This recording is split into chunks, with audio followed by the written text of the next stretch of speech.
আসসালামু আলাইকুম রহমতুল্লাহ বারাকাতুহু। আজকে আমরা সূরাতুজ জিলজালের তাফসীর শুনবো ইনশাআল্লাহ বিইذনিল্লাহ। খুব ছোট্ট সূরা, অনেকেরই মুখস্থ আছে এটা। এই সূরাগুলো আমাদের নিয়ম করে সময় করে মুখস্থ করা লাগে না, এগুলো এমনি মুখস্থ হয়ে যায় শুনতে শুনতে। সাধারণত এই ছোট ছোট সূরাগুলো দিয়েই আমাদের রেগুলার সালাহ যখন আমরা পড়ি, এগুলো দিয়ে ইমামতি করা উচিত। আল্লাহর হাবিব সাল্লাল্লাহু আলাইহি ওয়াসাল্লাম বিভিন্ন হাদিসে বলেছেন যে তোমরা যখন ইমামতি করবে তখন তোমার পেছনে যারা আছে তাদের দিকেও খেয়াল রাখবে। রাসূল সাল্লাল্লাহু আলাইহি ওয়াসাল্লাম অত্যন্ত বিবেকবোধ সম্পন্ন একজন ব্যক্তিত্ব ছিলেন। তিনি খেয়াল রাখতেন, যেটাকে আমরা কনসিডারেট বলি। আল্লাহর হাবিব সাল্লাল্লাহু আলাইহি ওয়াসাল্লাম খুব কনসিডারেট ছিলেন, কার কোথায় কি সমস্যা এটা খুব খেয়াল করতেন। And he was a man of six senses. আমরা সিক্স সেন্সের কথা বলি, আমাদের অধিকাংশেরই 4টা সেন্স একসাথে কাজ করে, কারো 5টা 6টা সেন্স কাজ করে, এরকম মানুষ পাওয়া দুষ্কর। আল্লাহর হাবিব সাল্লাল্লাহু আলাইহি ওয়াসাল্লাম অত্যন্ত বিবেকবোধ সম্পন্ন একজন লোক ছিলেন। একবার তিনি সালাত খুব সংক্ষিপ্ত করলেন, তো সাহাবারা জিজ্ঞেস করলেন, ইয়া রাসূলুল্লাহ এত সংক্ষিপ্ত কেন করলেন সালাত? তখন আল্লাহর হাবিব সাল্লাল্লাহু আলাইহি ওয়াসাল্লাম বললেন যে পেছনে বোনদের নামাজের সেকশনে ওখান থেকে একটা ছোট্ট বাচ্চার কান্নার আওয়াজ আমি শুনছিলাম, আমার মনে হচ্ছিল বাচ্চাটাকে সামলাতে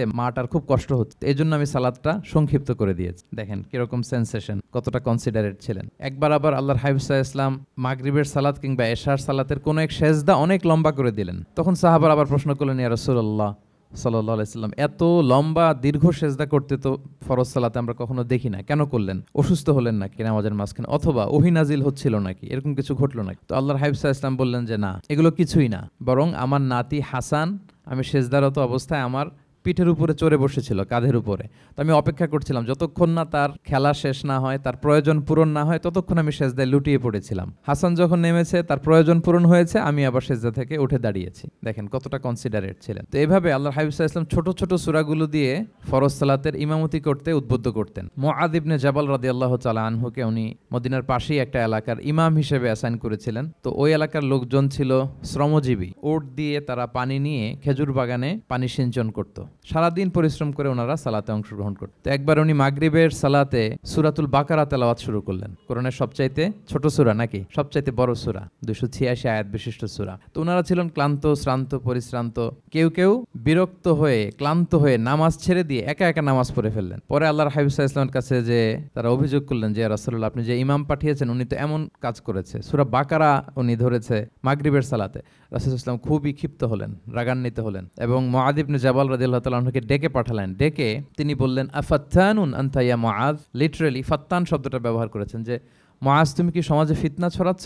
তোমাকে পাঠালাম ইমাম হিসেবে, সেখানে তালিম দিবে, তারবিয়া দিবে, ঐক্য ধরে রাখবে, তুমি কি ফিতনা ছড়াচ্ছ সমাজে? তুমি কি ওয়াদ-দুহা ওয়াল-লাইলি ইযা সাজা এরকম সূরাগুলো পারো না? সাব্বিহ ইসমা রাব্বিকাল আ'লা এগুলো তোমার মুখস্থ নাই? ওয়াশ-শামসি ওয়া-দুহাহা এগুলো তোমার জানা নেই? তুমি এত লম্বা সূরা কেন ধরলে মাগরিবের সালাতে? তো তখন তিনি বললেন, যখন তুমি সালাতে ইমামতি করবে ফরজ সালাতে, তখন ছোট ছোট সূরা পড়বে, কেননা তোমার পেছনে অসুস্থ থাকতে পারে, তারপর বয়স্ক কোনো লোক থাকতে পারে, অথবা মুসাফির মসজিদের পাশ দিয়ে সফর করতেছিল, ভাবলো জামাত চলতেছে, জামাতটা ধরি, ঢুকেই যদি দেখে যে আপনি সূরা বাকারা তেলাওয়াত করতেছেন, তো তার জন্য তো কঠিন হয়ে যাবে কোপ আপ করা, কন্টিনিউ করা। তো এই জন্য ছোট ছোট সূরাগুলো আল্লাহর হাবিব সাল্লাল্লাহু আলাইহি ওয়াসাল্লাম পড়তে আমাদেরকে উৎসাহিত করেছেন ফরজ সালাতের, যখন আমরা ইমামতি করব। তো এইরকম একটি সূরা হচ্ছে সূরাতুজ জিলজাল, এটা আমাদের প্রায় সকলেরই মুখস্থ। তো আমরা আসুন প্রথমে আমরা সরল বঙ্গানুবাদ শুনি এই সূরাটার, তারপর এই সূরা থেকে কিছু রিফ্লেকশন আমরা শেয়ার করার চেষ্টা করব ইনশাআল্লাহ বিইذনিল্লাহ। আমি শুরুতে সূরাটার সরল বঙ্গানুবাদ আপনাদের সাথে শেয়ার করছি। আউযু বিল্লাহি মিনাশ শাইতানির রাজিম।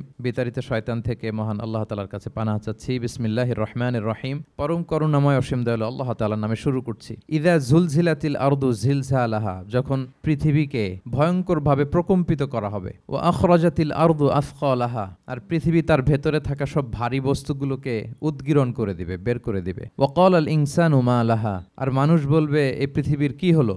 ইয়াউমা ইযিন তুহাদ্দিসু আখবারাহা, সেদিন পৃথিবী তার সব খবর বলে দিবে। বিআন্না রাব্বাকা আওহা লাহা, কারণ তার রবই তাকে এমনটি করতে আদেশ করেছেন বা প্রত্যাদেশ দিয়েছেন। ইয়াউমা ইযিন ইয়াসদুরুন নাসু আশতাতাল লিয়ারাউ আ'মালাহুম, সেদিন মানুষগুলো দলে দলে বের হবে যাতে করে তাদের আমলনামা তাদের কাছে পেশ করা যায়। ফামান ইয়া'মাল মিসকালা যাররাতিন খায়রান ইয়ারাহ, যে ব্যক্তি অনুপরিমাণ ভালো কাজ করেছে সেটা সে দেখতে পাবে। ওয়া মান ইয়া'মাল মিসকালা যাররাতিন শাররান ইয়ারাহ, আর যে ব্যক্তি অনুপরিমাণ মন্দ কাজ করেছে, কোনো খারাপ কাজ করেছে, সেটাও সেদিন দেখতে পাবে। সাদাকাল্লাহুল আযীম। এই হচ্ছে সূরাতুজ জিলজালের সংক্ষিপ্ত বঙ্গানুবাদ। এবার আসুন এই সূরা থেকে কিছু রিফ্লেকশন, কিছু তাফসীর আমরা শেয়ার করি। প্রিয় ভাইয়েরা, এই সূরাটা নাজিলের একটা প্রেক্ষাপট আছে। সাহাবাদের মধ্যে একটা ধারণা জন্মেছিল যে আমরা যদি খুব ছোট ছোট ভালো কাজ করি, এইটা বোধহয় সওয়াব হবে না, বা মিজানের পাল্লা এটা তেমন একটা রেকগনাইজ করা হবে না। অথবা অনেক সাহাবাদের মধ্যে এরকম ধারণা ছিল যে আমরা খুব সামান্য সামান্য ছোট খারাপ কাজ করলে এটার হয়তো এরকম পাপ হবে না বা শাস্তি হবে। তো ওনাদের মনে যখন এরকম একটা ধারণা তৈরি হলো তখন আল্লাহ তাআলা এই সূরাটা নাজিল করেছেন, বিশেষ করে এই সূরার শেষের 2 আয়াত যেখানে আল্লাহ তাআলা বলছেন ফামান ইয়ামাল মিসকালা যাররাতিন খাইরান ইয়ারা, যে না তোমরা ছোট্ট ভালো করলে সেটাও দেখতে পাবা সেদিন তোমাদের আমলনামায়, ওয়া মান ইয়ামাল মিসকালা যাররাতিন শাররান ইয়ারা, এবং ছোট্ট খারাপ কাজ করলে সেটাও তোমরা তোমাদের আমলনামায় দেখতে পাবে। তো সাহাবাদের এই চিন্তা, এই ধারণাটাকে ভুল প্রমাণ করবার জন্য, তারা যে ভুল ধারণা করছেন এটা বোঝাবার জন্য, জানাবার জন্যই আল্লাহ তাআলা বেসিক্যালি সূরাতুজ জিলজাল তিনি নাজিল করেন। এই সূরাটি কোরআনের ধারাক্রম অনুসারে 99তম সূরা। কোরআনের যে ধারাক্রম সূরা ফাতিহা দিয়ে শুরু, তারপরে বাকারা, তারপর আলে ইমরান, সেই ধারাবাহিকতায় এটা কত নম্বর সূরা? 99 নম্বর সূরা। এবং সূরাটি মাদানী সূরা। কি সূরা? আমরা জানি কোরআনের সূরাগুলো 2 ভাগে বিভক্ত, কোনটা মক্কায়, কোনটা মদিনায় নাজিল হয়েছে। যেটা মক্কায় নাজিল হয়েছে সেটা মাক্কি, যেটা মদিনায় নাজিল হয়েছে সেটা মাদানী। তো জিলজাল হচ্ছে মাদানী সূরা। এই সূরার আয়াত সংখ্যা হচ্ছে 8। আয়াত সংখ্যা কত? 8। আল্লাহর হাবিব সাল্লাল্লাহু আলাইহি ওয়াসাল্লাম এই সূরাটাকে একটা কম্প্রিহেন্সিভ সূরা বলেছেন।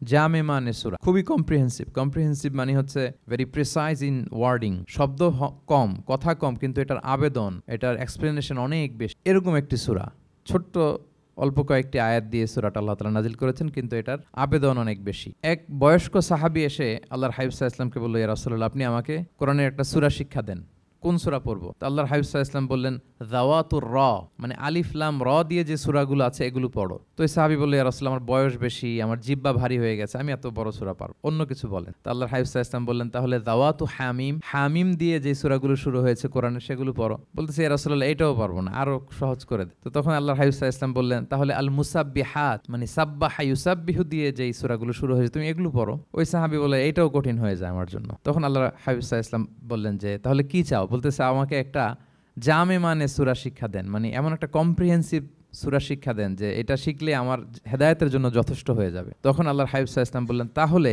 তুমি পড়ো ইযা যুলজিলাতিল আরদু জিলজালাহা ওয়া আখরাজাতিল আরদু আথকালাহা ওয়া ক্বালাল ইনসানু মা লাহা। তুমি সূরাতুল জিলজাল তেলাওয়াত করো। তখন থেকেই সাহাবী এই সূরাতুল জিলজাল তেলাওয়াত আরম্ভ করলেন। উনি বললেন যে আমি আর বেশি কিছু পড়ব, শুধু এটাই পড়ব। সাহাবাদের মধ্যে অনেকের এরকম খুব সহজ সরল মানসিকতা ছিল। তো উনি বললেন যে এটাই পড়ব। তো রাসূল সাল্লাল্লাহু আলাইহি ওয়াসাল্লাম বললেন যে কোনো সফল ব্যক্তিকে যদি কেউ দেখতে চায় তাহলে এর দিকে তাকাও, দেখো কত সহজ সরল, কত চমৎকার ভাবে সে এই বার্তাটা গ্রহণ করেছে যে আমি জীবনে শুধু এটাই পড়বো। তো সূরাতুল জিলজাল হচ্ছে একটা কম্প্রিহেন্সিভ সূরা, সূরাতুন জামিআ। এটা হচ্ছে সূরার একটা ফজিলত, এটা আমরা জানলাম। আবার আল্লাহর হাবিব সাল্লাল্লাহু আলাইহি ওয়াসাল্লাম এই সূরাকে কোরআনের অর্ধেক বলেছেন। আল্লাহর হাবিব সাল্লাল্লাহু আলাইহি ওয়াসাল্লাম ইরশাদ করেছেন, ইযা যুলজিলাতিল আরদু তা'দিলু নিসফাল কোরআন। সূরাতুল জিলজাল এটা কোরআনের অর্ধেক, কোরআনের অর্ধেক।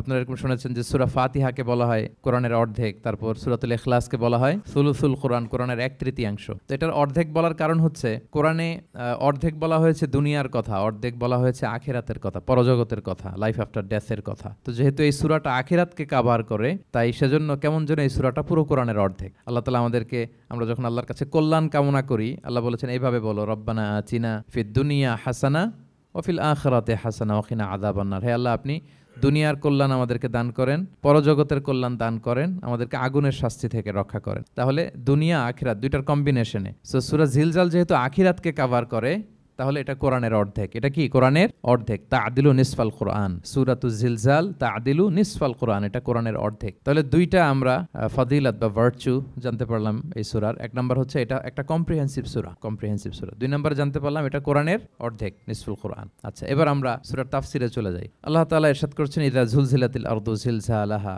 যখন এই পৃথিবীটাকে প্রকম্পিত করা হবে। প্রিয় ভাইরা, বেসিক্যালি এই 8 আয়াত বিশিষ্ট সূরাটার মধ্যে আমরা দুইটা ভাগ করতে পারি। প্রথম 5 আয়াতে আল্লাহ তাআলা কিয়ামতের বিভীষিকাময় পরিস্থিতির একটা চিত্রায়ন এখানে এনেছেন, পিকচারাইজ করেছেন যে কিয়ামতের যে সময়টা হবে এটা কেমন হবে, এটা আল্লাহ তাআলা চিত্রায়িত করেছেন। সূরাকে মনোযোগ দিয়ে যদি আপনি পড়েন, অনুধাবন করেন, মনে হবে যে কিয়ামতের চিত্রটা আপনার চোখের সামনে ভেসে উঠেছে। তো 8 আয়াত বিশিষ্ট এই সূরার প্রথম 5 আয়াতে আল্লাহ তাআলা তিনি কিয়ামতের বিভীষিকাময় পরিস্থিতির একটা বর্ণনা হাজির করেছেন। এরপর শেষের 3 আয়াতে কেমন করে আমাদের আমলনামা পেশ করা হবে, আমরা যা করি ভালো কিংবা মন্দ, এটাকে লিখে রাখা হয়, এটাকে রেকর্ড করে রাখা হয়। ওই আমলনামাটা আবার একদিন আমাদের হাতে পেশ করা হবে। ওই সময়টা কেমন হবে, ওই দৃশ্যটা কেমন হবে, এটা আল্লাহ তাআলা বলেছেন। আই রিপিট, আমি আবারও বলি, সূরার আয়াত সংখ্যা কত? 8। তো প্রথম 5 আয়াতে আল্লাহ তাআলা কিয়ামতের বিভীষিকাময় পরিস্থিতির বর্ণনা দিয়েছেন, আর শেষের 3 আয়াতে আমাদেরকে যে আমাদের আমলনামা পেশ করা হবে তার একটা চিত্র তুলে ধরেছেন। এবার মোটামুটি সহজ হয়ে আসছে না ব্যাপারটা? তো প্রথম 5 আয়াতে আল্লাহ তাআলা কিয়ামতের চিত্রায়িত কিভাবে কেমন করে করলেন, চিত্র হাজির করলেন। আল্লাহ বললেন যে ইযা যুলজিলাতিল আরদু জিলজালাহা, যখন পৃথিবীকে ভয়ঙ্করভাবে প্রকম্পিত করা হবে, পুরো পৃথিবীটাকে একটা ঝাঁকুনি দেয়া হবে। এই সূরার নামই হচ্ছে ঝাঁকুনি দেওয়ার সূরা, ঝাঁকুনি। ঝিলঝাল মানে হচ্ছে শেকিং, আর্থকোয়েক, ভূমিকম্প, ভূকম্পন। ভূমিকম্পের সাথে পরিচিত না সবাই? এক্সপিরিয়েন্স হয়েছে কারো ভূমিকম্প? নাকি ঘুমায় থাকার সময় হয়, সব সময় হয়েছে?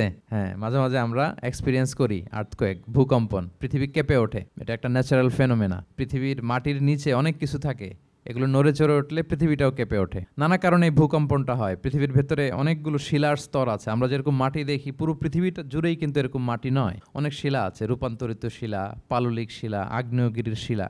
এই শিলাগুলোর মধ্যে ডিসপ্লেস হলে পৃথিবী কেঁপে ওঠে। আবার পৃথিবীর ভেতরে আগুন আছে, গ্যাস আছে, এই গ্যাসগুলো যখন মুভ করে তখন পৃথিবীর উপরে কেঁপে ওঠে। একটাকে হাইপোসেন্টার বলে, আরেকটাকে ইপোসেন্টার বলে। হাইপোসেন্টার মানে পৃথিবীর ভেতরের অংশটাকে বলে হাইপোসেন্টার, আর ভূপৃষ্ঠের এটাকে বলে ইপোসেন্টার। ওই হাইপোসেন্টারে যদি কোনো ঝড় হয়, উপরে এই প্রকম্পিত হয়। এটাকে আমরা ভূকম্পন বা ভূমিকম্প হিসেবে দেখি পৃথিবীতে। তো এই পৃথিবীতে অনেক বড় বড় ভূমিকম্প আমরা দেখেছি। জাপানে, আমার গত বছর একটা সফর ছিল জাপানে, তো সকাল বিকাল ভূমিকম্প হয়। এখানে তো আমরা 6 মাস 1 বছর ভূমিকম্প দেখি, ওখানে সকালে বিকালে একটু একটু করে কাঁপতেছে। এর কারণ হচ্ছে ওইটা এমন একটা এলাকায় পড়েছে, প্যাসিফিক ফায়ার রিংস বলে, একটা প্লেটের উপর, 7টা ট্যাকটনিক প্লেটের উপর আল্লাহ তাআলা পৃথিবীকে সেট করেছেন। ওই ট্যাকটনিক প্লেটগুলো যদি একটার সাথে একটা ঘর্ষণ হয়, অনেক এনার্জি রিডিউস করে, ওইখান থেকে পৃথিবীর উপরে এরকম ভাইব্রেশন শুরু হয়, এই প্রকম্পনটা শুরু হয়। তো জাপানের বিভিন্ন সময় আমরা বড় বড় ভূমিকম্পের কথা শুনেছি। ওদের কান্টো সিটি আছে একটা, অনেক বড় ভূমিকম্প হয়েছিল 1920 সালে,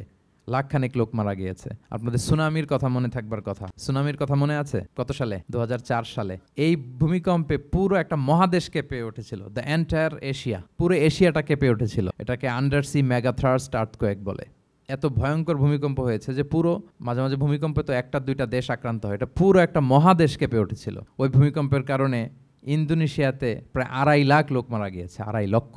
বান্দা আছে সুমাত্রাতে, হাইতিতে একবার একটা ভূমিকম্প হয়েছে আর অনেক আগে, লক্ষ লক্ষ লোক মারা গিয়ে। তো এই যে ভূমিকম্প, এর নামে আল্লাহ তাআলা বেসিক্যালি এই সূরাটা দিয়েছেন। তবে পৃথিবীবাসী যেই ভূকম্পন এক্সপিরিয়েন্স করেছে, কিয়ামতের সময় যে ভূমিকম্প হবে ওটা কি ওইরকম হবে? হ্যাঁ, ওইটা ভয়ঙ্কর ভূমিকম্প হবে, মারাত্মক ভূমিকম্প। আল্লাহ তাআলা বলছেন, ইয়া আইয়ুহান নাসু তাকু রাব্বাকুম ইন্না জালজালাতাস সাআতি শাইউন আযীম। হে মানুষেরা, তোমরা আল্লাহকে ভয় করো আর তোমরা জেনে রাখো কিয়ামতের যে ভূমিকম্পটা হবে সেটা শাইউন আযীম। আযীম শব্দটা আল্লাহ যে কোনো জায়গায় ব্যবহার করেন না। যেটা খুব ভয়ঙ্কর হয়, মাত্রাতিরিক্ত, লিমিট ছাড়িয়ে যায়, ওইটার ক্ষেত্রে আল্লাহ তাআলা আযীম বলেন। আল্লাহর হাবিব সাল্লাল্লাহু আলাইহি ওয়াসাল্লামের আচরণ, ওনার ক্যারেক্টারিস্টিক্স বলতে যে আল্লাহ শব্দ ব্যবহার করেছেন, ওয়া ইন্নাকা লাআলা খুলুকিন আযীম।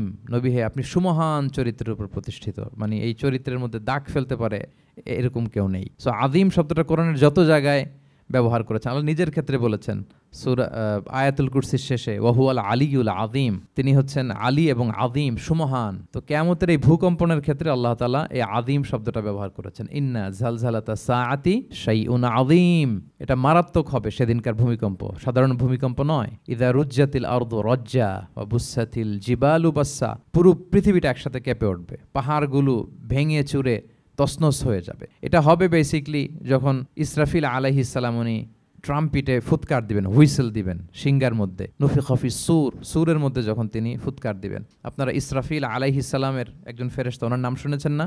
One of the major Angel, major একজন ফেরেশতা। আল্লাহ তাআলা ওনাকে সৃষ্টিই করেছেন এই বিশাল হুইসেলে একটা ফুৎকার দেওয়ার জন্য, আর কোনো কাজ নাই। ওনার অ্যাসাইনমেন্ট এই একটাই, সৃষ্টির পর থেকে আজ অবধি বিশাল হুইসেলটা নিয়ে আল্লাহর আরশের দিকে তিনি তাকিয়ে আছেন, অপলক নেত্রে, পলকও ফেলেন না চোখের, যে কখন আল্লাহ তাআলা অর্ডার করবেন, করার সাথে সাথে ফুৎকার দিবেন তিনি। আবার না দেরি হয়ে যায়, আবার না আল্লাহর আদেশ পালনে কোনো গাফলতি হয়ে যায়। সৃষ্টির পর থেকে ওনার একটাই অ্যাসাইনমেন্ট, এই বিশাল সুর ট্রাম্পিট নিয়ে হুইসেল দেওয়ার জন্য আল্লাহর আরশের দিকে তাকিয়ে আছেন। যে মুহূর্তে আমরা এখন কথা শুনছি এখনও তাকিয়ে আছেন উনি। 3টা ফুৎকার দেওয়ার জন্য আল্লাহ তাআলা ওনাকে সৃষ্টি করেছেন। প্রথম ফুৎকারটাকে বলে নাফখাতুল ফাজা, যে ফুৎকারের সাথে সাথে মানুষগুলো তটস্থ হয়ে যাবে, পৃথিবীর মানুষ তটস্থ হয়ে যাবে। যখন তটস্থ হবে তখন কি অবস্থা হবে সেটাই আল্লাহ তাআলা এই সূরার প্রথম আয়াতে বললেন, যে ইদা জুলজিলাতিল আরদু জিলজালাহা, যখন পুরো পৃথিবীকে প্রকম্পিত করা হবে মারাত্মকভাবে। ইসরাফিল আলাইহিস সালাম প্রথম যে ফুৎকারটা দিবেন তখন পুরো পৃথিবী কেঁপে উঠবে, মারাত্মকভাবে কেঁপে উঠবে। তারপরের যে ফুৎকার দিবেন তখন সব মরে যাবে, আমরা পৃথিবীতে কেউই বেঁচে থাকবো না। তখন মানুষ মরে যাবে, জিন জাতি মরে যাবে, সমস্ত ফেরেশতারাও মরে যাবে। যেই ফেরেশতা মালাকুল মাউত, যিনি মৃত্যুর ফেরেশতা, যার মাধ্যমে আল্লাহ তাআলা মৃত্যু ঘটিয়ে থাকেন, তারও মৃত্যু ঘটবে। সে আল্লাহ তাআলার কাছে বলবে, আল্লাহ, পৃথিবীর সবাই মরেছে, আপনার আদেশ অনুযায়ী মানুষ, জিন, ইবলিস সবাইকে আমি মৃত্যু দিয়েছি, তাদের রুহ কবজ করেছি। এখন কি হবে? আল্লাহ তাআলা বলবেন এখন তুমি মরবে, মুতিয়া মালাকুল মাউত, এখন তুমি মরো। মালাকুল মাউত তখন মারা যাবে। এত ভয়ঙ্কর একটা চিৎকার দিয়ে মালাকুল মাউত জগৎ থেকে বিদায় নিবে। আল্লাহর হাবিব সাল্লাল্লাহু আলাইহি ওয়াসাল্লাম বলেন ওই ভয়ঙ্কর চিৎকার যদি পৃথিবীবাসী শুনতে পেত তাহলে আলাদা করে ইসরাফিলের সিঙ্গার ফুৎকার দেওয়ার প্রয়োজন হতো না। প্রতিটা মানুষ তাদের কানের পর্দা ফেটে মুহূর্তেই লাশ হয়ে পড়ে যেত। মালাকুল মাউত মরে যাবে। তখন মহাবিশ্বে আর কেউ থাকবে না একটা সত্তা ছাড়া। তিনি কে? আল্লাহ সুবহানাহু ওয়া তাআলা। সূরাত আর রহমানে আল্লাহ তাআলা চমৎকারভাবে বলেছেন, কুল্লু মান আলাইহা ফান ওয়া ইয়াবকা ওয়াজহু রাব্বিকা যুল জালালি ওয়াল ইকরাম। পৃথিবীতে যা আছে সব নিঃশেষ হয়ে যাবে একমাত্র তিনি ছাড়া। তিনি হচ্ছেন অব্যয়, অক্ষয়, অবিনশ্বর, চিরঞ্জীব, শাশ্বত। এরপর কেউ যখন থাকবে না, আল্লাহ তাআলা ইসরাফিল আলাইহিস সালামকে আবার জীবিত করবেন। তখন তিনি সর্বশেষ হুইসেলটা দিবেন। আবার জীবিত হয়ে তিনি লাস্ট 3 নাম্বার হুইসেলটা দিবেন। লাস্ট হুইসেলটা যখন দেয়া হবে তখন জমিন থেকে সব মৃত লাশগুলো আবার জীবিত হয়ে দাঁড়াতে শুরু করবে। মিনহা খালাকনাকুম ওয়া ফিহা নুঈদুকুম ওয়া মিনহা নুখরিজুকুম তারাতান উখরা। মাটি থেকে বানিয়েছি, মাটির কবরে তোমাদের পাঠিয়েছি, আবার মাটি থেকে তোমাদেরকে উত্থিত করা, আবার সবাই উঠবে। এই 3টা হুইসেল দেওয়ার জন্য আল্লাহ তাআলা সাইয়েদনা ইসরাফিল আলাইহিস সালামকে সৃষ্টি করেছেন। তো ওনার প্রথম হুইসেল দেওয়ার পরে কি অবস্থা হবে, কি রিঅ্যাকশন হবে, ওইটা আল্লাহ তাআলা সূরাতুল জিলজালের প্রথম আয়াতে বললেন, ইযা জুলজিলাতিল আরদু জিলজালাহা। যখন পুরো পৃথিবীটা প্রকম্পিত হবে, মারাত্মকভাবে প্রকম্পিত হবে। ওয়া আখরাজাতিল আরদু আসকালাহা। আর যখন জমিন তার ভেতরে থাকা ভারী বস্তুগুলোকে উদ্গীরণ করে দেবে, বমি করে বের করে দেবে, ভমিটিং করবে বা নিক্ষেপ করবে। পৃথিবীর ভেতরে কি আছে? তাফসিরে এসেছে আল মাউতা ওয়াল কুনুজ, অর্থাৎ মৃত ডেড বডিগুলো। সেই আদম আলাইহিস সালামের সময় থেকে শুরু করে কিয়ামত পর্যন্ত পৃথিবী সব ডেড বডিগুলোকে ধারণ করে তার ভেতরে, তাই না? হ্যাঁ, জীবিতদেরকে ভূপৃষ্ঠ উপরে ধারণ করে আর মৃতদেরকে জমিন তার পেটের ভেতরে ধারণ করে। তো আখরাজাতিল আরদু আসকালাহা, জমিন ভারী বস্তুগুলোকে উদ্গীরণ করবে, তাহলে সব ডেড বডিগুলোকে তখন বের করে দিবে। আর কুনুজ যত আছে, মিনারেলস, যত খনিজ পদার্থ আছে পৃথিবীর ভেতরে, স্বর্ণ, যত মিনারেল আছে, ইউরেনিয়াম থেকে শুরু করে যত গ্যাস আছে, প্লাটিনাম আছে, যা আছে, আগুন, অগ্নিকুণ্ড, সব কিছু জমিন বের করে দিবে। মারাত্মক এক বিস্ফোরণের মধ্য দিয়ে জমিন সবকিছু উদ্গীরণ করে বের করে দিবে। তাহলে দেখেন কিছুটা সামহাও আপনাদের সামনে চিত্রায়িত হচ্ছে না কিয়ামতটা কেমন হবে? যদি একটু কল্পনা করেন যেভাবে আল্লাহ তাআলা বলছেন যে ইদা জুলজিলাতিল আরদু জিলজালাহা, পুরো পৃথিবীটা প্রকম্পিত হবে। ওয়া আখরাজাতিল আরদু আসকালাহা, জমিন তার ভেতরের বস্তুগুলো বের করে দিবে, ভারী বস্তুগুলো, অর্থাৎ ডেড বডি এবং যত খনিজ পদার্থ আছে সেগুলো। ওয়া ক্বালাল ইনসানু মা লাহা, মানুষ বলবে পৃথিবীর হলো কি, হোয়াটস হ্যাপেনিং, কি হচ্ছে, কি হলো পৃথিবী এরকম কেন করতেছে? যে আয়াতটা বলেছিলাম যে ইন্না জালজালাতাস সাআতি শাইউন আযীম, সেখানে আল্লাহ তাআলা বলছেন ইয়াউমা তারাউনাহা তাযহালু কুল্লু মুরদিআতিন আম্মা আরদাআত ওয়া তাদউ কুল্লু যাতি হামলিন হামলাহা ওয়া তারান নাসা সুকারা ওয়া মা হুম বিসুকারা ওয়ালাকিন্না আযাবাল্লাহি শাদীদ। মানুষের ফার্স্ট রিঅ্যাকশন কি হবে এই আর্থকোয়েকের পরে? এই আয়াতে চমৎকারভাবে আল্লাহ তাআলা বলছেন। আল্লাহ বলছেন যে পরিস্থিতিটা এত ভয়ঙ্কর হবে, কারণ এরকম ভূকম্পন তো পৃথিবীবাসী দেখেনি। এত মারাত্মক ভূমিকম্প হবে যে দুধ খাওয়াচ্ছে এরকম মা তার দুধের বাচ্চার কথা ভুলে যাবে। আল্লাহু আকবার। দেখেন এখানে উপমাটা কিরকম। সাধারণত দুধের বাচ্চার প্রতি মায়ের আলাদা একটা টেক কেয়ার থাকে, মানে তাকে রেখে এদিক সেদিক যায় না, গেলেও চোখে চোখে রাখে, বা কোথাও গেলেও অন্যকে বলা যায় তুমি একটু দেখো, কি এরকম করে না? দুধের বাচ্চা তো সে খুবই ছোট বাচ্চা, তার আলাদা কেয়ারের প্রয়োজন হয়, এক্সট্রা কেয়ারের প্রয়োজন হয়। তো দুধ খাওয়ায় ব্রেস্ট ফিডিং মাদার কখনো তার বাচ্চাকে চোখের আড়াল করতে দেয় না বা চায় না। আল্লাহ বললেন যে তখন পরিস্থিতি এত ভয়ানক হবে যে নিজের দুধের বাচ্চার কথাই মা ভুলে যাবে। তারপর এখনো পরিপূর্ণ হয়নি পেটের ভেতরে বাচ্চা, এরকম মা যারা আছে গর্ভবতী, সাধারণত কয় মাস পরে বাচ্চা ডেলিভারি হয়? হ্যাঁ, 8 মাস 9 মাস পরে। দেখা যাবে যে 2 মাসের বাচ্চা, এখনো ভ্রূণ, 3 মাসের বাচ্চা, 4 মাসের বাচ্চা। এই ভয়ঙ্কর পরিস্থিতির চোটে যত গর্ভবতী নারী আছে সব মুহূর্তে ডেলিভারি করে দেবে, মুহূর্তে, ইনস্ট্যান্ট। ওয়া তাদউ কুল যাতু হামলিন হামলাহা, যত মা আছে গর্ভবতী সবাই, প্রেগনেন্ট মহিলারা মুহূর্তে ডেলিভারি করে দিবে, প্রিম্যাচিউরড বেবি। কেউ ভ্রূণ, কেউ 3 মাসের, কেউ 4 মাসের বাচ্চাগুলো ডেলিভারি হয়ে যাবে। মানুষগুলো পঙ্গপালের মতো দৌড়াতে থাকবে, বিক্ষিপ্ত পতঙ্গের মতো দৌড়াতে থাকবে মানুষ, আর বলবে ওয়াকালাল ইনসানু মা লাহা। মানুষ তখন, মানুষের ফার্স্ট রিঅ্যাকশন হবে যে মা লাহা, কি হলো, হোয়াটস হ্যাপেনিং, কি হচ্ছে, কিছুই বুঝতে পারতেছি না, মা লাহা, পৃথিবীর কি হলো। ইয়াউমা ইদিন তুহাদ্দিসু আখবারাহা, সেদিন পৃথিবী সবকিছু বর্ণনা করে দিবে, সব বয়ান দিয়ে দিবে। আমরা এই পৃথিবীর উপরে জমিনে যা করি সব কিন্তু পৃথিবীর মধ্যে রেকর্ডেড থাকে। জমিন সেদিন বয়ান দিবে, সেদিন আসলে সবকিছুই বয়ান দিবে। জমিন বয়ান দিবে, হাত পা সাক্ষী দিবে, যেখানে মানুষ যে সমস্ত জিনিসের মাধ্যমে, যেই টুলসগুলোর মাধ্যমে পাপ করেছে, অন্যায় করেছে, সবকিছু সেদিন সাক্ষী দিবে। আর সব সাক্ষীর বড় সাক্ষী হবে সেদিন এই জমিন হবে সেদিন রাত সাক্ষী। জমিন হবে কি সাক্ষী? রাত সাক্ষী। ইয়াউমা ইদিন তুহাদ্দিসু আখবারাহা। আল্লাহ জমিনকে বলবে এবার তুমি পাপের বয়ান দাও, রাত সাক্ষী হয়ে তুমি বয়ান দাও কি কি ঘটেছে তোমার উপরে। কারণ আমরা যত পাপই করি না কেন, যত কাজই করি না কেন, সব জমিনের উপরই করি, তাই না? তো জমিন সেদিন বয়ান দিবে, সাক্ষী দিবে। ইয়াউমা ইদিন তুহাদ্দিসু আখবারা। জমিন কিভাবে সাক্ষী দিবে, জমিন কিভাবে কথা বলবে? আল্লাহ তাআলা বলছেন বিআন্না রাব্বাকা আওহা লাহা, কারণ তার রব জমিনকে সেদিন কি করেছে? আদেশ করেছে, প্রত্যাদেশ করেছে। আল্লাহ তাআলার আদেশে জমিন সেদিন কথা বলবার সুযোগ পাবে, সব বয়ান দিবে কি কি হয়েছে জমিনের ভেতর, কি কি অন্যায় হয়েছে, কি কি পাপ হয়েছে, কি কি সংগঠিত হয়েছে, সব ধরে ধরে জমিন সেদিন বর্ণনা করবে। তাহলে প্রথম 5টা আয়াত আমরা বলে ফেললাম, যে প্রথম 5টা আয়াতে কিয়ামতের বিভীষিকামী পরিস্থিতির একটা পিকচারাইজেশন পাইছেন আপনারা? হ্যাঁ, ভয় লাগতেছে আপনাদের? ভয় লাগতেছে সেদিনকার পরিস্থিতি কেমন হবে? খুব সংক্ষিপ্ত পরিসরে একটা বর্ণনা আমাদের সামনে আসছে না? এই 5 আয়াতে চলে আসছে। কিন্তু ভয়ঙ্কর হবে সেই দিনটা, কেউ কাউকে চিনবে না। ইয়াউমা ইয়াফিরুল মারউ মিন আখিহি ওয়া উম্মিহি ওয়া আবিহি ওয়া সাহিবাতিহি ওয়া বানিহি লিকুল্লি ইমরিইম মিনহুম ইয়াউমা ইযিন শা'নুন ইউগনি। ভাই ভাইকে দেখে পালাবে, পরিচয় দিবে না। বন্ধু বন্ধুকে দেখে পালাবে, স্বামী স্ত্রীকে দেখে পালাবে, প্রিয়তমা স্ত্রীকে পরিচয় দিবে না, কলেজের টুকরা সন্তানকে পরিচয়, কেউ কাউকে চিনবে না। সবাই নাফসি নাফসি, সবাই নাফসি নাফসি। কোনো পোশাক ছাড়া বস্ত্রহীন হয়ে উঠবে। আম্মা জান আয়েশা রাদিয়াল্লাহু তাআলা আনহা বিষ্ণু সাল্লাল্লাহু ইসলামকে বলবেন, ইয়া রাসূলুল্লাহ, তাহলে মানুষ কি লজ্জিত হবে না বস্ত্রহীন অবস্থায় উঠলে? তখন রাসূল সাল্লাল্লাহু আলাইহি ওয়াসাল্লাম বললেন, লিকুল্লি ইমরিইম মিনহুম ইয়াউমা ইযিন শা'নুন ইউগনি। প্রত্যেকের এমন একটা ভয়ঙ্কর অবস্থা হবে যে তার গায়ে কাপড় আছে কি নাই, সে কি রকম অবস্থায় আছে এটাই সে ভুলে যাবে। মানে ওই টেন্ডেন্সিই তার থাকবে না, এত ভয়ঙ্কর হবে সেদিনটা। সেই ভয়ঙ্করতম দিনে আল্লাহ তাআলা আমাদেরকে হেফাজত করুক। আল্লাহর হাবিব সাল্লাল্লাহু আলাইহি ওয়াসাল্লাম বলেছেন, সে ভয়ঙ্করতম দিনে আল্লাহর সুশীতল আরশের নিচে 7 শ্রেণীর লোকজন ছায়া পাবে। ওই 7 শ্রেণীর অন্তর্ভুক্ত যেন আমরা হতে পারি, আল্লাহ তৌফিক দান করুক। সম্মানিত ভাইয়েরা, তাহলে সূরা জিলজালের 8 আয়াত বিশিষ্ট সূরার প্রথম 5 আয়াত আমরা কভার করলাম। আমরা বলেছি যে প্রথম 5 আয়াতে আল্লাহ তাআলা কিয়ামতের বিভীষিকাময় পরিস্থিতির বর্ণনা দিয়েছেন, সেটা গেল। পরের 3 আয়াতে কি নিয়ে আলোচনা করা হয়েছে বলেন তো দেখি, মনে আছে কিনা? হ্যাঁ, আমল কিভাবে পেশ করা হবে, আমল নামা, সেটা নিয়ে আল্লাহ তাআলা বলেছেন। আল্লাহ তাআলা শুরু করছেন, আল্লাহ বলছেন যে ইয়াউমা ইযি ইয়াসদুরুন নাসু আশতাতা, সেদিন মানুষগুলো দলে দলে বের হবে, দলে দলে এসে বের হবে। কেন? লিউরাউ আমালাহুম, যাতে করে তাদের আমল নামা তাদেরকে দেখানো যায়। তার মানে কি করেছি সেদিন আমল নামা আমরা দেখব। ইয়াউমা ইযি ইয়াসদুরুন নাসু আশতাতাল লিউরাউ আমালাহুম, যাতে করে তাদের আমল নামা তাদেরকে দেখানো যায়। তার মানে সেদিন আমরা আমাদের আমল নামা দেখব, কি করেছি না করেছি সব সেদিন সে আমল নামায় থাকবে। তো আমল নামাটা 2 ভাবে দেয়া হবে, হাদিসে এসেছে, কোরআনের আয়াতও এসেছে।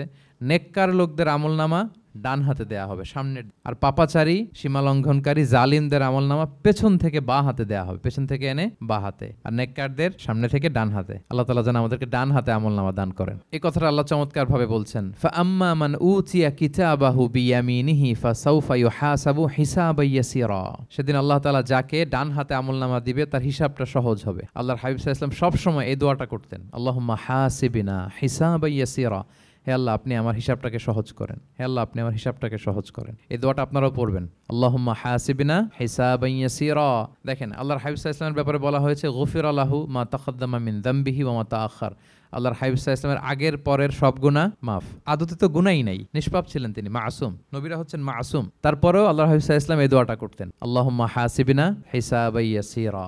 এরপরও তিনি এই দোয়াটা সবসময় করতেন। তাহাজ্জুদের সালাতে দাঁড়িয়ে থাকতে থাকতে ওনার পা ফুলে যেত, সিজদায় যে কাঁদতে কাঁদতে জামা ভিজিয়ে ফেলতেন, হাত্তা বাল্লা লিহিয়াতাহু, দাড়ি ভিজিয়ে ফেলতেন, হাত্তা বাল্লা হাজারাহু, জামা ভিজিয়ে ফেলতেন, হাত্তা বাল্লাল আরদা, সিজদায় পরে কাঁদতে কাঁদতে জমিন ভিজিয়ে ফেলতেন। তো আম্মা জান আয়েশা রাদিয়াল্লাহু তাআলা আনহা বলতেন, ইয়া রাসূলুল্লাহ, এত কষ্ট কেন করেন? আপনার পা ফুলে যায়, কাঁদতে কাঁদতে আপনি হয়রান হয়ে যান। আল্লাহ তো বলেছেন যে আপনার আগের পরের সব গুনাহ মাফ। আল্লাহর হাবিব সাল্লাল্লাহু আলাইহি ওয়াসাল্লাম বলতেন, আফালা উহিব্বু আন আকুনা আবদান শাকুরা। হে আয়েশা, আমি কি শুকরগুজার বান্দা হতে পছন্দ করব না? আল্লাহ তাআলা আমাকে ক্ষমা করেছেন, আমাকে স্পেশাল স্ট্যাটাস দিয়েছেন। এই যে আল্লাহ তাআলার বিশেষ অনুগ্রহ, এটার শুকরিয়া স্বরূপ আমি কি তার কাছে নিজেকে পেশ করব না? তো দেখেন, আল্লাহর হাবিব সাল্লাল্লাহু আলাইহি ওয়াসাল্লাম যার কোনো গুনাহ নাই, তিনিও দোয়া করতেন, আল্লাহ আমার হিসাবটা সহজ করো। সেদিন যার হিসাব সহজ হবে তার জন্য সব কিছু মিলে যাবে, তার মুক্তি। আর যদি আল্লাহ হিসাব কঠিন করে, হাদিসে এসেছে, আল্লাহ যদি কাউকে জিজ্ঞেস করে, মান নুকিশা উযযিবা। নুকিশা এসেছে নিকাশ থেকে। আমরা বাংলা একটা কথা বলি না, হিসাব নিকাশ, নিকাশ বলেন আপনারা, নিকাশ, হিসাব নিকাশ বলেন, নিকাশটা আরবি শব্দ। মান নুকিশা উযযিবা, যার নিকাশ নেওয়া হবে, হিসাব নিকাশ নেওয়া হবে, উযযিবা, তাকে আল্লাহ শাস্তি দেবে। যদি বলে এটা করলা কেন, ওখানে গেলা কেন, এটাতে জড়িত হইলা কেন, এই কেন কেনর প্রশ্নবাণে যদি আল্লাহ তাআলা আমাদের জর্জরিত করেন, তাহলে অবস্থা খারাপ। আল্লাহ আমাদেরকে হেফাজত করুক। আর যাকে আল্লাহ তাআলা অনুগ্রহ করবেন, অনেককে আল্লাহ তাআলা এইভাবে অনুগ্রহ করবেন, আল্লাহ বলবেন, তুমি যে এই পাপটা করছিলা মনে আছে? তখন বান্দা বলবে, আল্লাহ মনে আছে, আমি স্বীকৃতি দিচ্ছি, অ্যাকনোলেজ করছি, আল্লাহ আমি পাপী, আল্লাহ আমি ভুল করে ফেলেছি। আল্লাহ বলবে এটা দুনিয়ার কেউ জানে না, আজকে আমিও জানাবো না কাউকে, যাও তুমি আমার এই ডান হাতের নিচ দিয়ে জান্নাতের ভেতরে ঢুকে যাও। আল্লাহুম্মা জাআলনা মিনহুম, আল্লাহুম্মা জাআলনা মিনহুম, আল্লাহুম্মা জাআলনা মিনহুম ইয়া রাব। আল্লাহ তুমি আমাদেরকে তাদের অন্তর্ভুক্ত করো, আমরা পড়ি আমিন। আল্লাহর হাবিব সাল্লাল্লাহু আলাইহি ওয়াসাল্লাম বলতেন আল্লাহুম্মা হাসিবিনা হিসাবান ইয়াসিরা, আল্লাহ আপনি আমাদের হিসাবকে সহজ করুন। ফাআম্মা মান উতিয়া কিতাবাহু বিয়ামিনিহি, তাহলে হিসাব সহজ হবে কাদের? যাদেরকে আল্লাহ কোন হাতে আমলনামা দিয়েছেন? ডান হাতে। ফাসাউফা ইউহাসাবু হিসাবান ইয়াসিরা, তাদেরকে সহজভাবে হিসাব নেওয়া হবে। ওয়ায়ানকালিবু ইলা আহলিহি মাসরুরা, তারা তাদের পরিবারের সাথে খুব আনন্দ উৎফুল্লতার সাথে মিলিত হবে। আর ওয়া আম্মা মান উতিয়া কিতাবাহু ওয়ারাআ যাহরি, আর যাদেরকে পেছন থেকে আমলনামা দেয়া হবে বা হাতে, ফাসাউফা ইয়াদউ সুবুরা, তারা মৃত্যু কামনা করবে, সেদিন মৃত্যু, ধ্বংস কামনা করবে তারা, নিজেদের ধ্বংস। ওয়ায়াসলা সাঈরা, আর তারাই জাহান্নামে অন্তর্ভুক্ত হবে, জাহান্নামে তারাই প্রবেশ করবে। বলে আয়াযু বিল্লাহ, নাউযু বিল্লাহ, আল্লাহ আমাদেরকে তুমি হেফাজত করো। তাহলে আমলনামার পর্বটা কেমন হবে? আল্লাহ বলছেন ইয়াউমা ইযি ইয়াসদুরুন নাসু আশতাত, দলে দলে মানুষ উঠবে, কবর থেকে আসবে, লিউরাউ আমালাহুম, যাতে করে তাদের আমলনামা তাদেরকে দেখানো হয়। আর আমলনামা কারো আসবে সামনে থেকে ডান হাতে, কারো আসবে আমরা যেন ডান হাতে পাই, নাকি? এই ফরিয়াদ, এই প্রার্থনা আমরা আল্লাহর কাছে করি। এবার আমলনামা পেয়ে গেলাম আমরা সবাই হাতে, এবার আল্লাহ তাআলা আমাদেরকে বলবেন তোমরাই একটু পড়ো তোমাদের আমলনামা। ইকরা ইকরা কিতাবাকা কাফা বিনাফসিকাল ইয়াউমা আলাইকা হাসিবা, পড়ো তোমার আমলনামা, হিসেবের জন্য তুমিই যথেষ্ট। আজকে ধরেন আজকে আপনার গণিত পরীক্ষা গেছে, ধরেন অঙ্ক পরীক্ষার পরে যার খুব কনফিডেন্স ভালো, ভালো গণিত জানে, সে আসলে আগে থেকেই জানে যে আমি 100তে 100, তার একটা নিজের হিসেব নিকেশ আছে না, নাকি? হ্যাঁ। আর ধরেন যে যার গণিত মিলে নাই, পরীক্ষা ভালো হয় নাই, যে হচ্ছে খুব খারাপ ছাত্র, একেবারে লাড্ডু গুড্ডু মেরে আসছে, ও নিজেও জানে এটার ফল প্রকাশের জন্য এত ওয়েট করা লাগে না, তার একটা হিসাব নিকেশ আগে থেকে জানা আছে যে আমার দিয়ে তো কিছু হবে না, আমার অন্য চিন্তা করতে হবে। ফলাফল রেজাল্ট আসে নাই, কিন্তু সে নিজেও জানে যে সে 00 পাবে। আর যে গণিতে খুব ভালো, হ্যাঁ, সব তার গণিত মিলে গেছে, রেজাল্টের আগে থেকেই সে জানে যে আমার 100 থেকে 100 কেউ এটা থামাতে পারবে না। তো আমরা আসলে কে কি করেছি, আমাদের কি আমলনামা, সেদিন তো আমরা পাবো, কিন্তু তার আগে আমাদের নিজেদেরও একটা বন্দোবস্ত, হিসেব নিকেশ বোঝাপড়া আছে না নাই বলেন? আমরা জানি আমরা কে কি করেছি আমরা জানি। আল্লাহ নিজেদেরকে তখন দায়িত্ব দিয়ে বলবেন ইকরা কিতাবাকা কাফা বিনাফসিকাল ইয়াউমা আলাইকা হাসিবা, পড়ো তোমার আমলনামা, ইকরা পড়ো, এবার তুমি মার্কিং করো, তোমাকে আমি মার্কিং করার আগে তুমি একটু করো, দেখি তুমি কি করেছো, তুমি একটু মার্কিং করো। তো আমলনামা পাওয়ার পরে আমাদের যে প্রতিক্রিয়া হবে সেটা আল্লাহ কোরআনে তুলে ধরেছেন। আল্লাহ তাআলা বলছেন যে মানুষ বলবে মালি হাযাল কিতাবি লা ইউগাদিরু সগীরাতান ওয়ালা কাবীরাতান ইল্লা আহসাহা, এটা কেমন আমলনামা, ছোট বড় কোনো কিছু মিসিং হয় না এখানে। আল্লাহু আকবার, কিছু মিস হয় নাই। অনেক কিছু আপনারও মনে নাই, কিন্তু দেখার পরে মনে হবে। ধরেন ঠিক এই মুহূর্তে গত বছর রমাদানের এই দিনে আমরা কোথায় ইফতারি করছিলাম, হুট করে জিজ্ঞেস করলে আমি বলতে পারবেন আপনি? কিন্তু হিসাব কেউ মিলাই দিলে তখন মনে করবে ও তাই তো, আমি তো ওই সময় এটা করছি, ওই সময় তো ওইখানে ছিল। আমলনামা দেখে মানুষের ফার্স্ট রিয়াকশন হবে মালি হাযাল কিতাবি লা ইউগাদিরু সগীরাতান ওয়ালা কাবীরাতান ইল্লা, এটা কেমন আমলনামা, সব মিলে যাচ্ছে, তাই তো, এমনটাই তো করেছি আমি। সগীরাতান ওয়ালা কাবীরা, ছোট বড় তুচ্ছ নগণ্য সব আল্লাহ তাআলা তুলে ধরেছেন সেখানে, সব আমলনামায় তুলে ধরেছেন। মুমিনরা তো আমলনামা পেয়ে মহা খুশি, তাদের চেহারা হবে সেদিন উজ্জ্বল, প্রফুল্ল, প্রস্ফুটিত। উজুহু ইয়াউমাইযিন মুসফিরা দাহিকাতুম মুস্তাবশিরা, উজ্জ্বল থাকবে তাদের চেহারা। আর আরেক দলের চেহারা, যাদের আমলনামা বা হাতে দেয়া হয়েছে, তারা চিৎকার করবে, তারা নিজেদের ধ্বংস কামনা করবে, মৃত্যু কামনা করবে, তারা বাঁচার জন্য মুমিনদের কাতারে ঢুকে যেতে চাইবে। আল্লাহ তাআলা বলবেন না, আজকে ঢোকার সুযোগ নাই। ওয়ামতাজুল ইয়াউমা আইয়ুহাল মুজরিমুন, পাপীদেরকে আজকে আলাদা করে ফেলো। সীমাহুম ফি উজুহিহিম মিন আসারিস সুজুদ, তাদের চেহারার মধ্যে সিজদার দাগ দেখে ফেরেশতারা জান্নাতীদেরকে আলাদা করবেন, জাহান্নামীদেরকে আলাদা করবেন। এবার যখন বলা হবে আমলনামা পড়ো, তোমাদের কোনো মন্তব্য আছে কিনা, তারা অস্বীকার করবে। শুরুতে বাঁচার জন্য কি করবে? দুনিয়াতে যেরকম হয়, সুপ্রিম কোর্টে দাঁড়িয়ে, কাঠগড়ায় দাঁড়িয়ে যেটা করে মানুষ, বাঁচার সর্বশেষ চেষ্টাটা করে, অস্বীকার করে, মিথ্যা বলে না? সেদিনও মানুষ অস্বীকার করবে, তারা বলবে আল্লাহ এটা আমি করি নাই। কি বলবে? করি নাই। তা আল্লাহ তাআলা কি প্রমাণ করে দিতে পারবেন যে তারাই এটা করেছে? হ্যাঁ, এত ফ্যাক্টর অথেন্টিকেশন আল্লাহর কাছে থাকবে যে মানুষ অবাক হয়ে যাবে। আমরা যে মোবাইলে 3 ফ্যাক্টর 4 ফ্যাক্টর অথেন্টিকেশন দেই না, হ্যাঁ, আল্লাহর কাছে এরকম অনেকগুলো ফ্যাক্টর অথেন্টিকেশন আল্লাহ তাআলা প্রমাণ করে ছাড়বেন যেটা তুমিই করেছো। আল্লাহ তাআলা বলবেন এই আমলনামা যদি বিশ্বাস না হয়, আমার কিরামান কাতিবিনের কাছে একটা ব্যাকআপ ফাইল আছে, ওটার সাথে মিলাবো। কিরামান কাতিবিনা ইয়ালামুনা মা তাফআলুন, তোমরা যা করেছো সব তারা জানে, সব লিখে রেখেছে। কিরামান কাতিবিনের ব্যাকআপ ফাইল আনার পরে দেখা যাবে যে আমলনামা হুবহু একেবারে পাই টু পাই মিলে গিয়ে। তারপরও তারা অস্বীকার করবে, বলবে যে আল্লাহ আমরা করি নাই, তোমার ফেরেশতারা ভুল করে লিখ। এরকম নানা ধরনের অজুহাত, নানা ধরনের মিথ্যাচার তারা করতে চাইবে।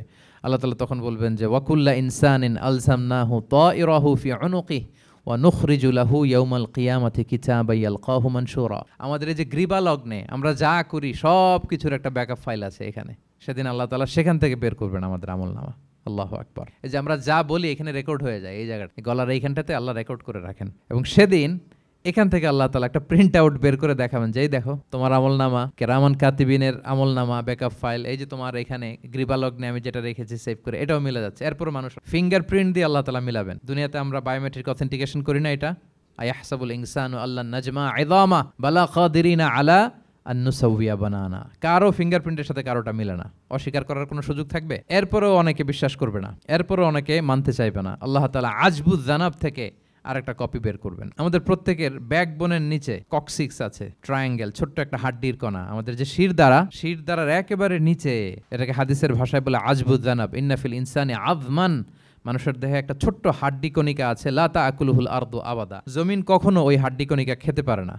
মিনহা ইউরাক্কাবুল খালকু ইয়াউমাল কিয়ামা, কিয়ামতের দিন সেখান থেকে সৃষ্টিকে আবার তোলা হবে, সেটার সাথে আল্লাহ তাআলা মিলাবেন, সেখান থেকেও প্রমাণিত হবে। এরপর আল্লাহ তাআলা ভিডিও রেকর্ড দেখাবেন, ওয়াকুল্লা শাইইন আহসাইনাহু ফি ইমামিম মুবিন নামক ভিডিও রেকর্ডার দিয়ে। তখন আপনি সরাসরি দেখবেন যে এই তো আপনি ওই জায়গায় গিয়েছেন, এই তো আপনি পাপ কাজ করেছেন, এই তো আপনি অন্যায় কাজ করেছেন, এই তো আপনি জুলুম করেছেন, এই তো সীমালঙ্ঘন করেছেন, সব কিছু আপনি একেবারে ভিজুয়াল প্রেজেন্টেশন, আর অস্বীকার করার কোনো সুযোগ থাকবে না। তারপরেও যারা অস্বীকার করবে যে আল্লাহ আমি করি নাই, আল্লাহ বলেন আলিয়াউমা নাখতিমু আলা আফওয়াহিহিম ওয়া তুকাল্লিমুনা আইদিহিম ওয়া তাশহাদু আরজুলুহুম বিমা কানু ইয়াকসিবুন, সেদিন তার মুখকে আমি সিলগালা করে দেব, আর সুযোগ দেওয়া হবে না।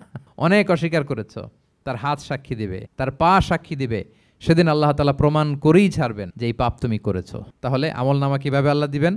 আল্লাহ বলেন ইয়াউমা ইযি ইয়াসদুরুন নাসু আশতাতা, দলে দলে আসবে, লিউরাউ আ'মালাহুম, যাতে করে তাদেরকে আমলনামা দেখানো হয়। ফামাইয়া আমাল মিসকালা যাররাতিন খাইরান ইয়ারা, অনুপরিমাণ ভালো করেছো তো সেটা তুমি দেখতে পাবে, অনুপরিমাণ খারাপ করেছো তো সেটাও তুমি দেখতে পাবে। যাররা মানে হচ্ছে অণু, অ্যাটম, বস্তুর ক্ষুদ্রতম একক, একেবারে অণুর কথা আল্লাহ তাআলা বলেন যে একেবারে ছোট্ট কাজ সেটাও তুমি দেখতে পাবে, ছোট্ট খারাপ কাজ সেটাও দেখতে পাবে। আমরা অনেক সময় ছোটখাটো জিনিসগুলোকে গুরুত্ব দেই না। আল্লাহর হাবিব সাল্লাল্লাহু আলাইহি ওয়াসাল্লাম বলেছেন, ওয়ালা তাহকিরান্না মিনাল মা'রুফি শাইআ ওয়ালাউ আন তালকা আখাকা বিওয়াজহিন তালিক, তোমরা কোনো ছোট ভালো কাজকে এটাকে আন্ডারমাইন করো না, ছোট মনে করো না, যে কোনো ভালো কাজ হোক এটাকে ছোট করবো না। ইভেন তুমি তোমার ভাইয়ের সাথে দেখা হলো যে মুচকি হাসি দিয়ে কথা বলো, এটারও তুমি মনে করো না যে এটা কাজে লাগে, এটাও কাজে লাগে, এটাও সেদিন মিজানের পাল্লায় তোমার নাজাতের বড় মেজর একটা ওসিলা হয়ে যেতে পারে। আপনি যে আপনার ভাইয়ের সাথে মুচকি হাসি দিয়ে কথা বলেন, এটা সাদাকার সওয়াব হয়। Your smile to your brother it's a charity, তাবাসসুমুকা ফি ওয়াজহি আখিকা সাদাকা, দেখলেন সালাম দিলেন, একটা মুচকি হাসি, এটা সাদাকা দেওয়ার সওয়াব, সুবহানাল্লাহ। এটাও সেদিন কাজে লেগে যাবে। সো ফামান ইয়া'মাল মিসকালা যাররাতিন খাইরান ইয়ারা ওয়া মান ইয়া'মাল মিসকালা যাররাতিন শাররান ইয়ারা, ছোট্ট ভালো কাজ যদি করো সেটাও দেখবে, ছোট্ট খারাপ কাজ যদি করো সেটাও দেখতে পাবে। যত ছোট ভালো কাজ করেন, রাস্তায় একটা ধরেন যে কলার ছোলা পড়েছিল, ভাবলেন যে এইটা সরাই দেয় একটু, আমি ইমাতাতুল আযা আনিত তারিক হবে, মানুষ পিছলে পড়লে পা ভাঙবে, তো এই ময়লাটা একটু সরাই দিলেন। কলার একটা ছোলা পড়েছিল, খোসা, এটা ফেলে দেখবেন যে ওই দিন এটাও রেজিস্টার করা আছে, এটাও লেখা। একজনকে মুরব্বী একজন আসছে, আপনার বসার সিট ছিল, ওনার সিট ছিল না, উঠে দাঁড়িয়ে তাকে বসার সুযোগ করে দিয়েছে, ওই দিন দেখবেন যে এটাও লেখা, এটার জন্য অনেক সওয়াব রেজিস্ট্রেশন করা আছে। একজন রাস্তা দিয়ে যাচ্ছিল, জিজ্ঞেস করতেছে ভাই যে এই জালান অমুকটা কোথায়, তা আপনি বলে দিলেন যে জালান গুম্বাকটা তো এইদিকে, তো সে আপনার কারণে ওই দিন সঠিক পথে যেতে পারলো। আপনার কাছে মনে হয়েছে ছোট্ট ফিউ সেকেন্ডসের একটা নেক কাজ, কিন্তু সেদিন দেখবেন আমলনামায় সেটাও লেখা। আবার এরকম ছোট্ট ফামাইয়া আমাল মিসকালা যাররাতিন শার, ছোট্ট আপনি একটা গালি দিয়েছেন কাউকে, কারোর ব্যাপারে, এর ব্যাপারে ওর কাছে যে কান ভারী করছেন, ফেসবুকে একটা বাজে কমেন্ট করে দিয়েছেন, দেখার কেউ নাই, ধরার কেউ নাই, দিলাম একটা গালি, দেখবেন যে ওই দিন সব একেবারে ক্ষুদ্র থেকে ক্ষুদ্রতর অনুপরিমাণ খারাপ কাজ ভালো কাজ সব সেদিন আমলনামায় তুলে রাখবে কে? আল্লাহ সুবহানাহু ওয়া তাআলা, তিনি সেদিন আমলনামায় সব তুলে রাখবেন। সো আমরা কোনো ভালো কাজকে যেন তুচ্ছ মনে না করি, কোনো খারাপ কাজের সাথে যেন জড়িত না হয়, যত ছোট হোক। শয়তানের ওয়াসওয়াসায়, প্রবৃত্তির ধোকায় পড়ে, নফসের ধোকায় পড়ে কখনোই যেন পাপের কাজে আমরা পা না বাড়াই, এবং প্রত্যেকটা পাপকেই যেন আমরা ভয়ঙ্কর মনে করি যে না, এটা আমার জন্য কাল হয়ে দাঁড়াতে পারে। আর প্রতিটা ভালো কাজ করার ক্ষেত্রে যেন আমরা প্রতিযোগিতা করি, আর এই মাইন্ডসেট যেন থাকে যে না, এটা আমাকে বাঁচাতে পারে সেদিন। কি বলেন, ঠিক কিনা? তাহলে আল্লাহ তাআলা শেষ করলেন ফামাইয়া আমাল মিসকালা যাররাতিন খাইরান ইয়ারা। প্যাস লেগে যায় না? লেগে যায়, স্বাভাবিক। আগে খাইরান পরে শাররান।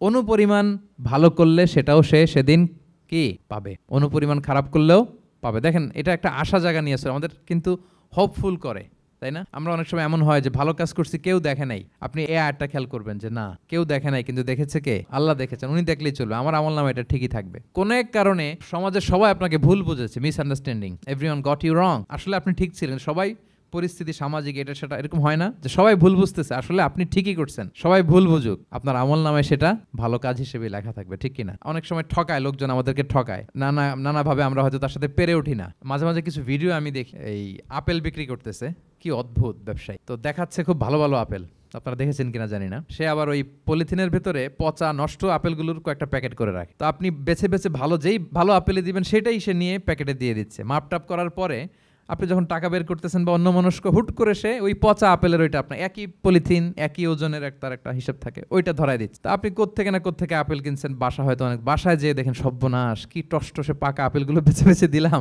এখন দেখি পচা। তো ওরে তো আর পাবেন না, ওরে আর ধরাও হইল না। আপনি ভাবছেন হিসাবটা এখানেই শেষ, হ্যাঁ এখানেই শেষ না, lot of unsettle issue yet to be settle. এরকম অনেক কিছু আছে দুনিয়াতে আপনি সেটেল করতে পারেন নাই, সেটেল হবে সে। দ্য কনসেপ্ট অফ আখেরা যদি না থাকতো, this worldly life would be a joke. আখেরা বলে যদি কিছু না থাকতো, এই পৃথিবীটা আসলে একটা জোক ছিল, জোক। কেটে টুকরা টুকরা করে বস্তাবন্দি করে ফেলে রাখছে ডোবার মধ্যে, কেউ দেখে নাই, হদিস নাই, এটার সাক্ষীও পাওয়া, বিচারও হচ্ছে না। আর বিচারের যে দীর্ঘসূত্রিতা, আপনি ভাবছেন শেষ, এখানেই শেষ, নট দ্যাট ইজি ব্রাদার। একদিনে ঋণ তাকে শোধ করতে হবে। ফামাইয়া আমাল মিসকালা যাররাতিন খাইরান ইয়ারা আমাইয়া আমাল মিসকালা যাররাতিন শাররান। ছোট্ট ছোট্ট ভালো যেখানে আল্লাহ লিখে রাখবেন, এই বড় বড় লোক ঠকানো, জুলুম, অপরাধ, এগুলোর বিচার হবে না একদিন? বলেন, বিচার হবে। তাহলে কনসেপ্ট অফ আখিরা, এটা আমাদেরকে আশাবাদী করে। এই যে আমরা কেউ দাদা হারিয়েছি, বাবা হারিয়েছি, আমরা বিশ্বাসীরা আমরা হতাশ হই না, আমরা বিশ্বাস করি আমি তো আমার বাবাকে পাচ্ছি ওইখানে। তো ক্ষণিকের একটা সময়, দুনিয়ার জীবনটা কি ক্ষণিকের। দিস দুনিয়া কম্পেয়ার টু আখেরা ইজ নাথিং, অ্যাবসলিউটলি নাথিং। আখেরাতের তুলনায় এটা তো কিছুই না। আমার দাদাকে পাবো, বাবাকে পাবো, তার মানে আখেরা, কনসেপ্ট অফ আখেরা আমাদেরকে হোপফুল করে, আশাবাদী করে। দুনিয়াতে আমাকে ভুল বুঝেছে, মানুষ ঠকিয়েছে, আমি অনেক কিছুর বিচার পাই না, আমি সেদিন পাবো। তো আপনাকে হোপফুল করছে না, এটা আশাবাদী করছে না? আখেরাত আমাদেরকে কি করে? আশাবাদী করে। যত জুলুম অত্যাচার যেগুলোর বিচার এই দুনিয়াতে হয় নাই, সেদিন সে বিচারটা হবে। ফামাইয়া আমাল মিসকালা যাররাতিন খাইরান ইয়ারা ওয়া মাইয়া আমাল মিসকালা যাররাতিন শাররান ইয়ারা। প্রিয় ভাইরা, তাহলে পেয়েছেন সূরাতুজ জিলজালের আলোকে কিয়ামতের বিভীষিকাময় চিত্র এবং কেমন করে আমলনামা আমাদের সামনে পেশ করা হবে। আপনাদের কাছে ক্লিয়ার হয়েছে? আল্লাহ তাআলা আমাদের সবাইকে ডান হাতে আমলনামা দিয়ে ধন্য করুক। আমরা যত নেক কাজ করেছি, ভালো কাজ করেছি, সবগুলোর বদলা, প্রতিদান, রিওয়ার্ড যেন আমরা সেদিন পাই। আল্লাহ তৌফিক দান করুক। আল্লাহ আমাদেরকে কোনো হিসাব ছাড়া বিনা হিসাবে জান্নাতে হিসেবে কবুল করুক। আল্লাহ তাআলা আমাদের সবাইকে কথাগুলো বোঝার ও আমল করার তৌফিক দান করুক।